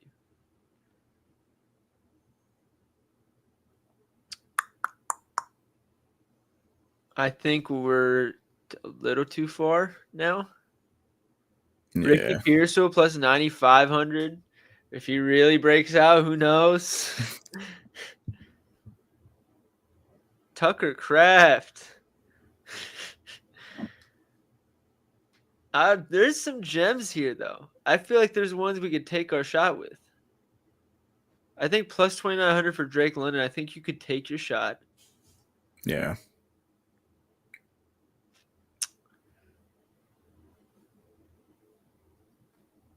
I think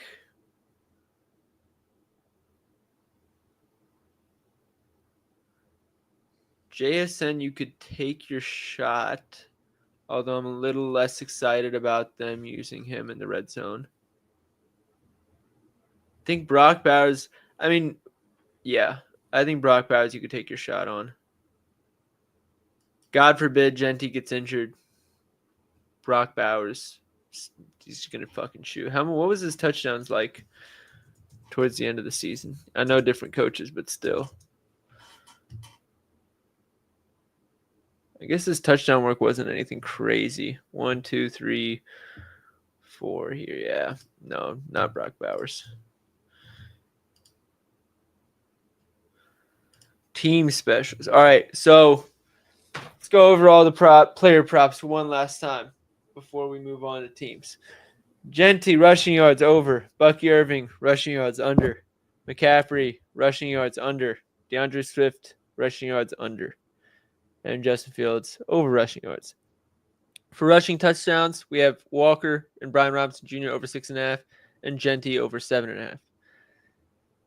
Now here's where the fun is on the receiving side. Again, we do recommend more likely to take the milestones and ladder them a little bit than we do taking their straights. Deebo Samuel, 675.5. Drake London, 1,050. J-Mo, I put in over 875. Just go ahead and take 1,000 plus. Same with Waddle. Same with JSN. Same with who is the other? Oh, the Panthers receiver, McMillan, the rookie. McMillan, yeah. And Drake London to lead the league in receiving touchdowns at plus 2,900. We're taking our shot there. Who's leading the league in rushing touchdowns? We can do a little London and rushing touchdowns lotto.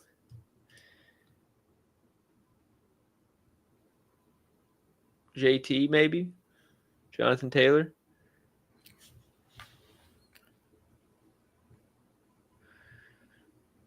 Ashton Genty. Who led the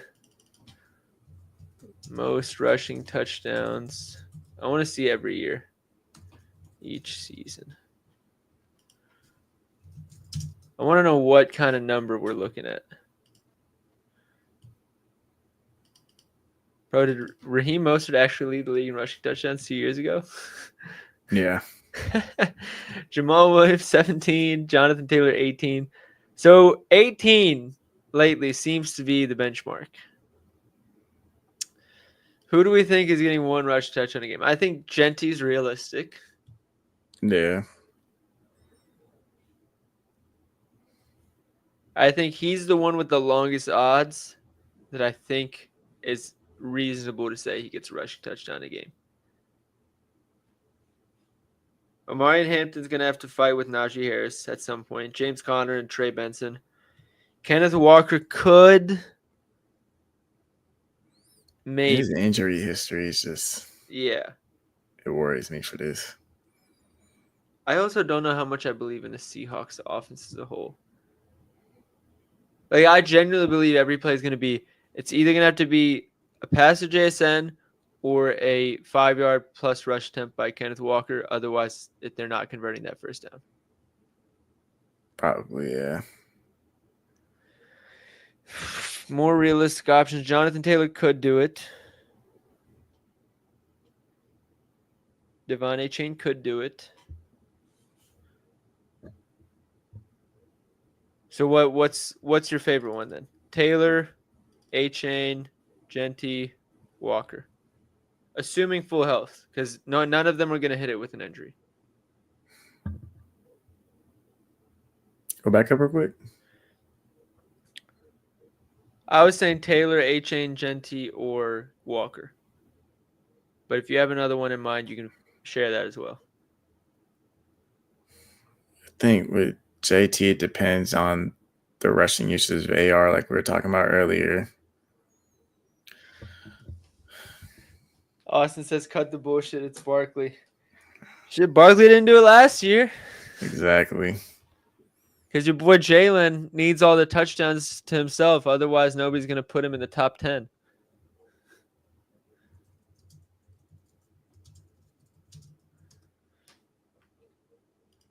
Why is it showing me Keenan Allen?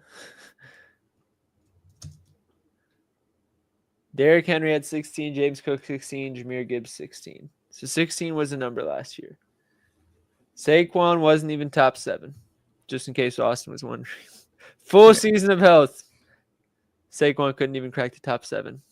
Pretty embarrassing if you ask me. Sucked to be an Eagles fan. But I'm saying, bro, every year it's somebody that we don't really expect. Like last year, Derrick Henry was the first one in a minute. We're like, oh, yeah, that makes sense. But the years before that,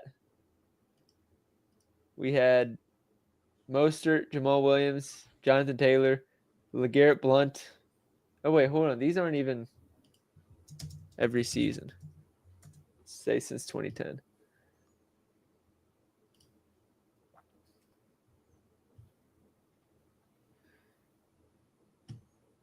Oh, so this is showing, okay. I did the wording on this wrong. Let's see if they finally get it right. No, they're not going to get it right, unfortunately. So we're going to have to do some mental math.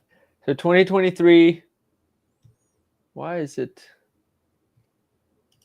It's not working with me. 2023 is Mostert. 2024 last season, it was Cook, Gibbs, and Henry all tied. 2022, 17, Jamal Williams. 2021, tie between Connor and Damian Harris. Oh, no, actually, JT won at 18. 2020, we had Derrick Henry at 17. 2019, the number was 16. Kamara and Henry. 2018, LeGarrette Blount. 2016 was LeGarrette Blount. 2018 was Todd Gurley. Like there is some not random, but there is some surprising ones mixed in there that there definitely wasn't everybody expecting. Yeah. I like Drake London and Genty. Personally, I'd have to say Genty for that long shot. I think plus 3,000 for a guy that we know is getting all the work and an offense that we expect to be pretty solid. I think plus 3,000 is good ass odds. All right, so those are the player props. Let me get screenshots of all of this. And then me and you will decide on our own time which ones we're playing officially. I'm so excited for this season, dude. I'm excited every year. I'm literally going to be traveling to Europe when the season starts, and I'm going to be fucking chucking plays every week because I'm not going to be able to get away from all this.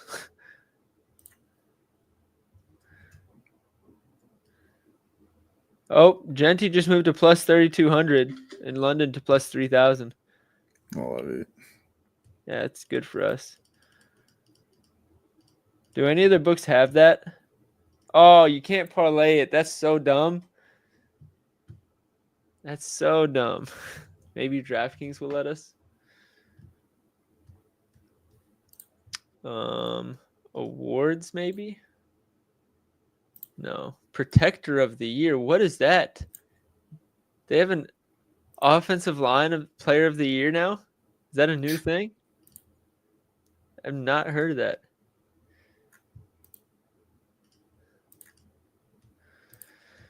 Where's Drake London on here? Oh my God, the odds on DraftKings are so much worse. Genty's plus 2,800. Drake London is plus 2,000. Damn.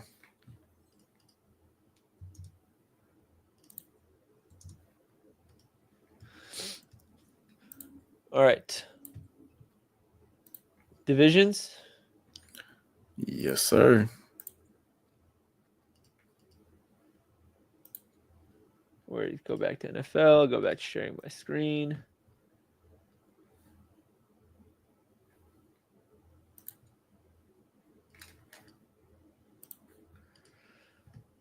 Division overviews. Here we go. All right. We did this last year.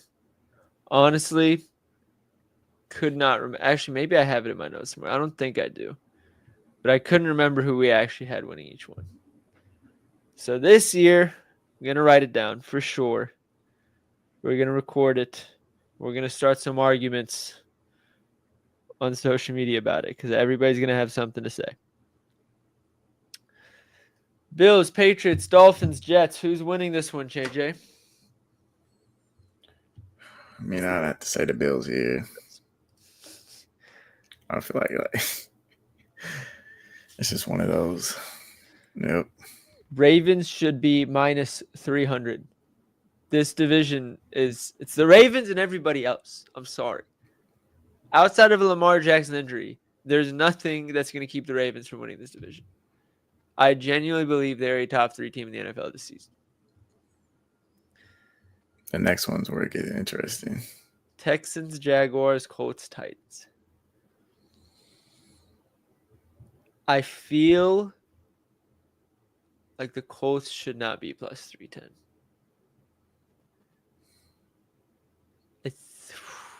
Jaguars are tempting too, though. It's kind of where I'm leaning right now. This is annoying because I don't want to take another favorite, but I've really liked what all the teams have done in this division, but more so the Texans. I just wish we got the Texans at better odds. I agree. I kind of want to skip this division. We can. AFC East West winner: Chiefs, Chargers, Broncos, Raiders. Come on, man. They got the devil's magic. How many years in a row have they won this division? A lot.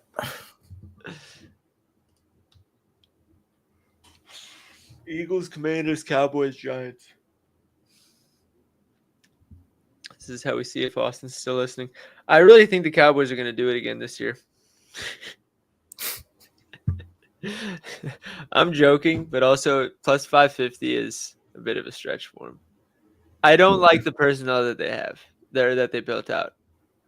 But whenever they do have Dak at full health with CD, as long as Micah Parsons is playing, I think they're closer to plus like 350 than they are to plus 550. Yeah. Commanders, we don't know if Jaden Daniels is going to go through that same sophomore slump that Stroud just went through or not. But this division's a dogfight. Taking teams to win in back-to-back years is always a tough bet. What are you thinking here?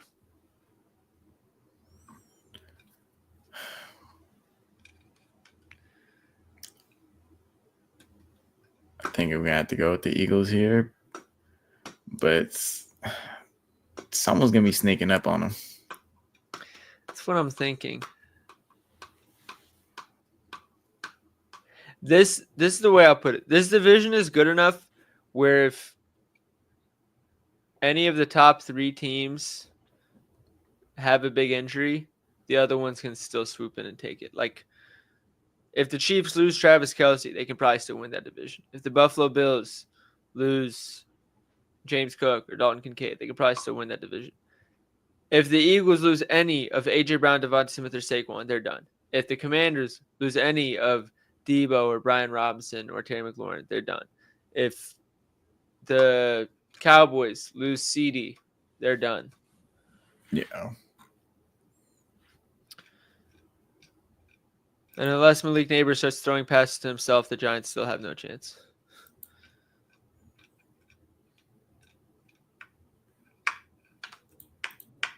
We can put in the Eagles. I'm just going to skip the lines. They're winning. This is where it gets fun. I like the Panthers a lot at plus 350. A lot. The Bucks, I don't think they should be the favorite.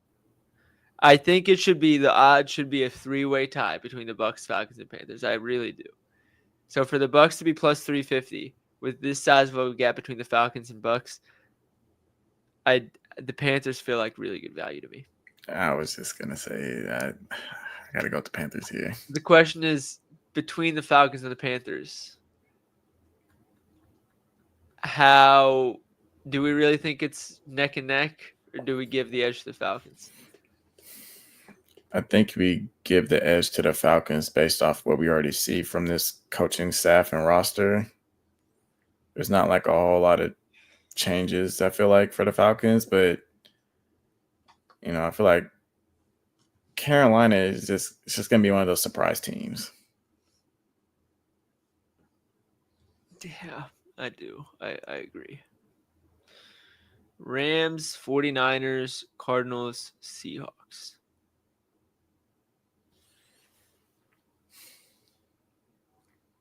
I say it every year. Could the Cardinals finally do it?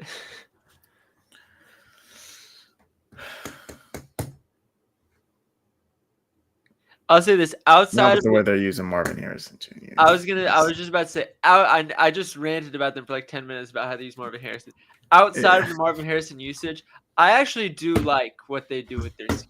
I think last year it kind of bit them in the ass, just that their personnel wasn't that great on the defensive side. Like the players themselves were not that great.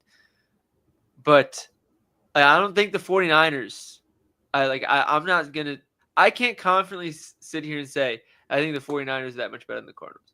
I can't confidently sit here and say that I think the Rams are better than the Cardinals. Not even because I'm that high on the Cardinals. I think this is a weak division. Very weak division. So give me, in a very weak division, give me the lowest odds team that actually has some sort of competence. And that's the Cardinals. The Seahawks aren't going to do it. Sorry, it's not happening. Plus 400 on the Cardinals. Feels nice. So we skipped every division except which one? We got to pick one in the Colts division. We have to. In the AFC South. Yeah. Texans, Jaguars, Colts, Titans. Get the Titans out of there. We're between the other three. You might have to give me Jacksonville. That's kind of where I'm leaning. At some point, Trevor Lawrence is going to be good at football. And when it does, yeah. Yes. Liam Cohen did it with Baker Mayfield. He'll do it with Trevor Lawrence. Yeah. All right. $5,000 pays out $2 million. Lock it in, everybody. Who did that on the Jeff Teague podcast? He was like, PJ Tucker, $100 wins $5,000. Go lock it in for 5 threes. I don't remember. That was funny. That podcast is always hilarious. But yeah, if you have a spare dollar, low pocket change, $1 wins $413. $10 wins you 4 bands. Go ahead and put that Big Mac down and go lock that $10 in. We got a couple sharp ones. It's you look at the Bills, Ravens, Chiefs, you're like, it's just the favorites. And same with the Lions. But then you get the Panthers, Cardinals, and Jaguars. You get a little interesting there. All right. Let's take a screenshot of that. We'll line shop it.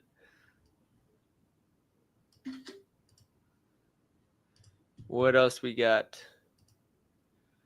Playoff pictures. Where are we?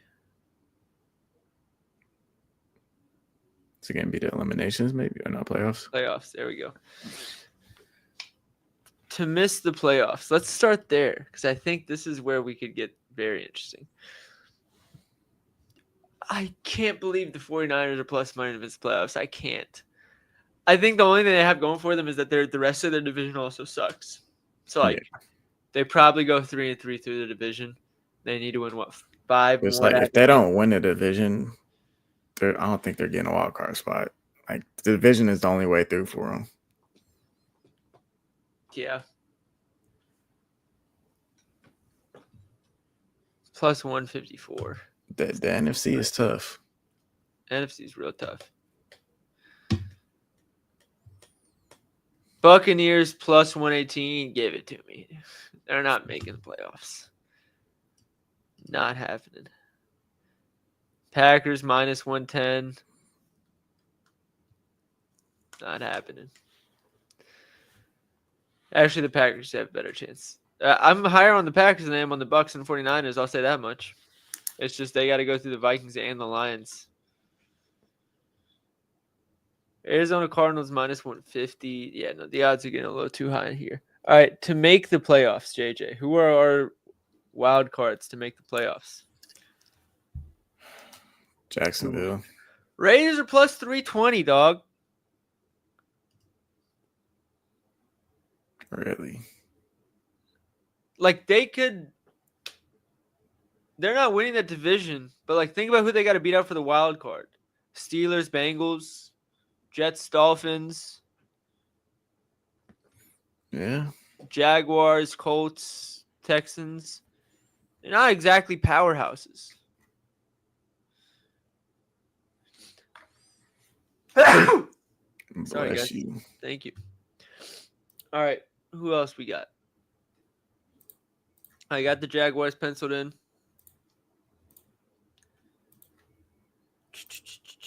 Falcons plus 152. Wait, did you say you wanted to put the Panthers? I forget. What was the team that you said? Jacksonville. Yeah, I put Jacksonville in there. The Raiders are just tough because I don't see a path in winning the division, and I don't want to bet on a team making the wild card. Yeah. The Panthers, I'd be fine putting plus 225 on. What else we got? Cardinals plus 122. Say the opposite scenario of the 49ers. We're like, all right, they're probably going 3-3 through the division. To make the wild card, they got to win, 6 more? Did they finish last in the division last year? If they did, their schedule is going to be cupcake.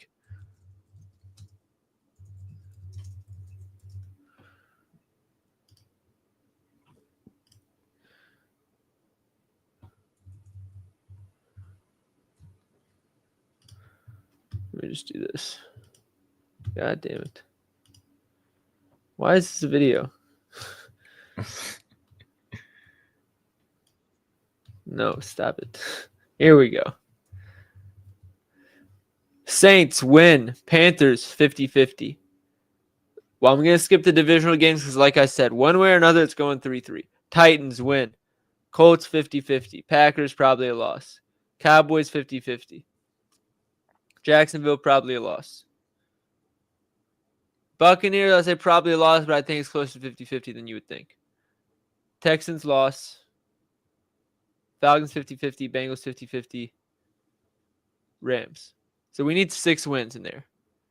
We got 1 and 2 between the Saints and Titans. For sure. And then for the 50-50 games, we got Colts, Packers, Cowboys, Rams, Bengals. I lost track of what I said already. So you're thinking of what, like a 9-8 season? Yeah. I think 9 and 8 gets them in. With 7 teams now, I think it does. So we need, I guess 6 wins is hard to come by. Outside of those 2 games, they don't have any cupcakes. I'll stay off the Cardinals then, since we'd already be on them to win the division. I think that's what it would take. Commanders minus 140.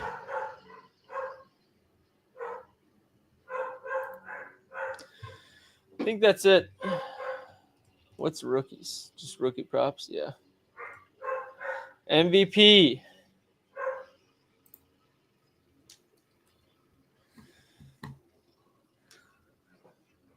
What are you thinking for MVP?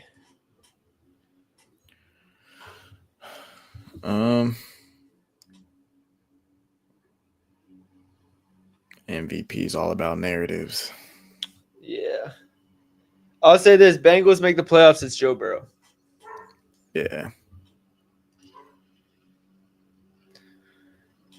I think voter bias with Lamar and Josh Allen at this point. Probably get some fatigue. Mahomes has to basically throw for 5,000 yards to get it again. Justin Herbert could, but the coach is going to want to run it a lot. Jaden Daniels, I think we could easily see a sophomore slump, and I think the list ends there. Yeah. Hey, it's okay, buddy.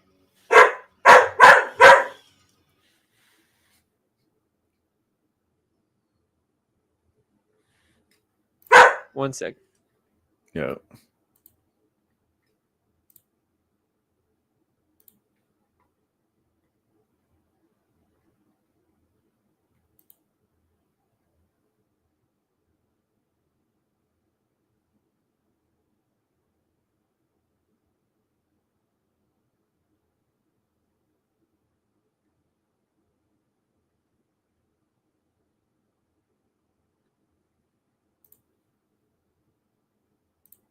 All right, I'm back, but we probably are going to have to wrap this up. So let's see what other awards we can knock out real quick.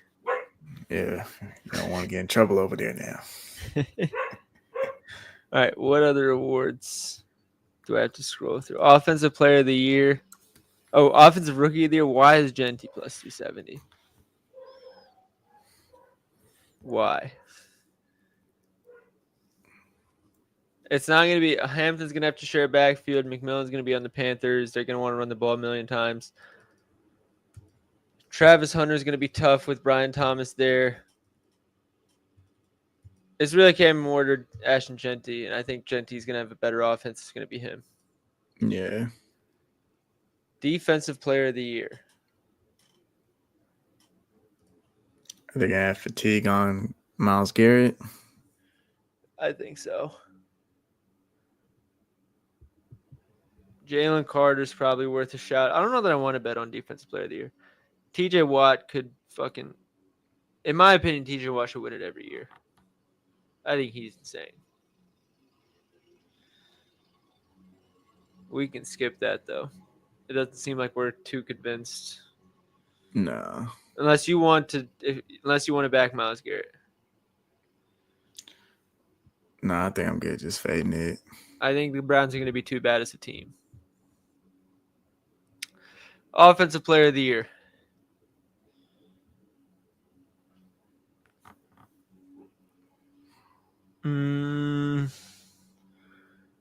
It could be Bijan.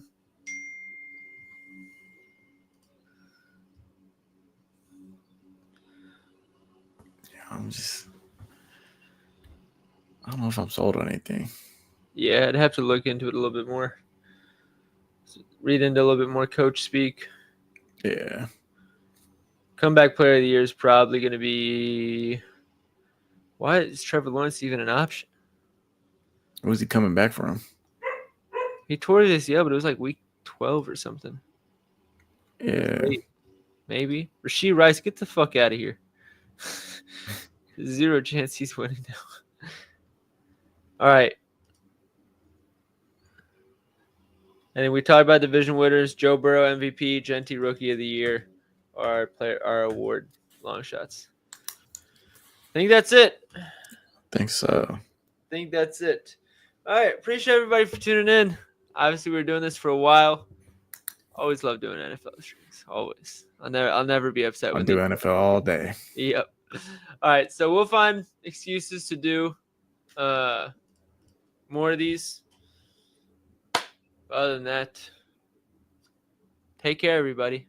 We don't have that many weeks left until NFL starts. So time to lock in. JJ, good seeing you as always, dog. Of course. We'll find a reason to do this again. Take care, everybody.